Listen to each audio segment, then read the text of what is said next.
now we're getting more information that this car that was involved in the explosion belongs to a man named Salman. The Delhi police have now taken this man into custody, and during interrogation, he has told the police that he has sold the car earlier. They are now working with the RTO to identify who the current owner of the car is. So a convoluted web. This car has obviously passed through several hands. A man named Salman had this car earlier.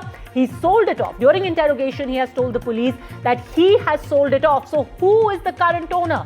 Was this car stolen? Is the registration plate even real? Has it been forged?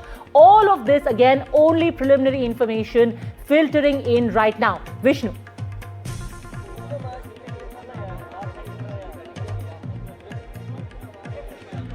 Well, that is an important piece of news that you are sharing, that they've got an idea of the owner of the car, but I think obviously that the trail would need to be established.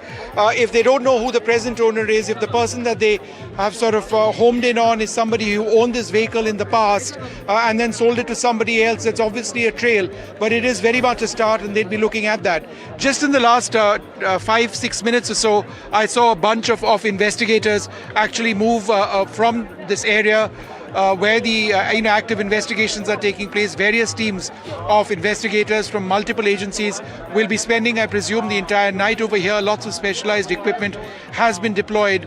And at this juncture, I think it's important to just stick to basics. And I'm just going to remind our viewers of what it is that we know at this stage. Approximately at 6:25 in the evening or so is when there was a blast which took place. Now, what is the area that we are in? This is the heart of Old Delhi. I'm about 250 odd meters away from the Red Fort, which is actually, you can see the ramparts of the Red Fort over there, and the blast has taken place right over here, about 50 odd meters, less than that. Behind me, one of the vehicles which has been destroyed is behind me. I'm unclear if this is the vehicle in which there was the explosive which went off.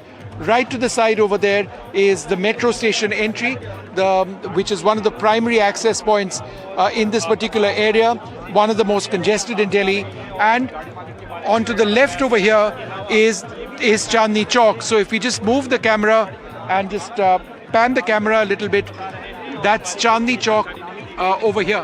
This entire area, and this is just about 100 meters, 50 odd meters away from me is Chandni Chowk. Now, we have seen the Home Minister. He passed by just behind me. He spent about 7 to 10 minutes over here in front of one of these vehicles. He spoke to a few people there. He went back. Earlier on in the evening, he'd issued a statement saying more information would be given in the spirit of transparency. This all comes on a day in which there's been a massive recovery which has taken place of a large amount of explosive ammonium nitrate, 2.3 tons in Faridabad. Investigators, the police, have busted a major terror nodule with links to Kashmir.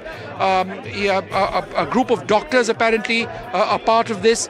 So information on this is actually yet to come in at this stage. More is what we are looking at, but that's what we know at this stage as these investigations continue, and they will continue through the night. The borders around Delhi have been sealed as well. The Prime Minister has issued a small statement. So that's the information that we have at this stage. The first lead, of course, is one of the people who owned the vehicle, the i20, has been identified, but he says that he wasn't the present owner.